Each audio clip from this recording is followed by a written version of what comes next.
जब नया business establish करते हैं तो वहाँ 5% वैट लगता है, 20% वैट लगता है। ठीक, आपने माशाल्लाह अच्छी बात बोली कि UAE it's a tax haven country.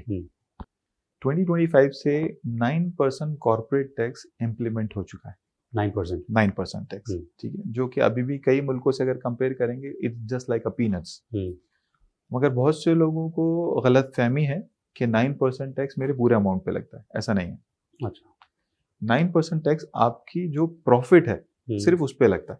Okay. तो एग्जाम्पल, अगर किसी ने $1 मिलियन का बिजनेस किया पूरे साल में, फर्स्ट $100,000 एग्जेम्प्टेड है, बाकी बचा $900,000।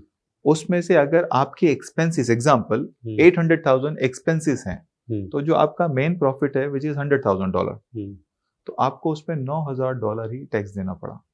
तो उसके मुकाबिल अभी भी देखेंगे तो टैक्सेशन में अल्हम्दुलिल्लाह यूएई टैक्स हेवन कंट्री जो आप बता रहे हैं माशाल्लाह। दूसरी चीज ये है कि हर कोई टैक्स के लिए एलिजिबल नहीं है। अगर आपका बिजनेस ही अंडर $100,000 है तो आपको कोई टैक्स ही नहीं पे करना है। ओके। तो आप एज एन इंडियन, जो कि आपने हिंदुस्तान भी देखा है, यूएई भी देख रहे हैं, तो आप जो लोग अभी इस्टेब्लिश करना चाह रहे हैं वहाँ पे, आप क्या प्रोडक्ट उनको या कौन सी किस जॉनर में किसी को जाना चाहिए और क्या सजेस्ट करेंगे कि अभी इनिशियली आपको इस फील्ड में आजमाना चाहिए, चाहे वो टेक्सटाइल हो, मैन्युफैक्चरिंग, ने पहले ही कह दिया वहाँ बहुत मुश्किल है, तो किस फील्ड में जाना चाहिए उनको, किस प्रोडक्ट में घुसना चाहिए?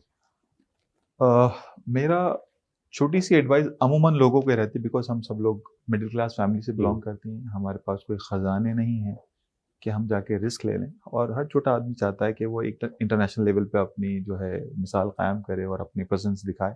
मेरा एडवाइस ये होता है कि बिजनेस बहुत नॉमिनल अमाउंट से शुरू करें जी। कंसल्टेंसी सर्विसेज या जैसे रियल एस्टेट कमर्शियल ब्रोकर्स हैं, इस बिजनेस को अगर आप करेंगे तो इसमें आपको बहुत छोटा सा अमाउंट चाहिए। क्योंकि अगर आप ट्रेडिंग बिजनेस करना चाहते हैं तो ट्रेडिंग बिजनेस में आपको इन्वेस्ट पहले करना पड़ेगा। मतलब आपको प्रोडक्ट अगर इंडिया से मंगाना है तो you have to invest, of course. Right, तो आपको खरीदना पड़ेगा, फिर उसको देना पड़ेगा, फिर बायर्स को ढूंढना पड़ेगा।